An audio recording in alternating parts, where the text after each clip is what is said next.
Desa Pejarakan, Kabupaten Buleleng dikenal sebagai salah satu sentra produksi garam di Bali. Desa ini sudah memproduksi garam sejak tahun 1970-an dengan luas lahan pengolahan mencapai 200 hektar dan mampu memproduksi 15.000 ton setiap tahunnya. Ada 17 kelompok garam di desa tersebut. Salah satunya adalah kelompok usaha garam rakyat Desa Pejarakan. Namun, sebagiannya tergabung dalam Koperasi Bumi Putih Nusantara. Istimewanya, garam yang diproduksi petani di Desa Pejarakan tidak mengandung yodium, akan tetapi kualitasnya bisa bersaing.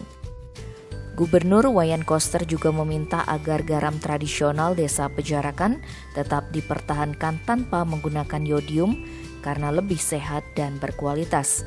Sayangnya hasil produksi tambak garam terbesar di Bali ini masih terkendala kemasan serta proses penetapan zona produksi atau indikator geografis. Tim Bali Express melaporkan.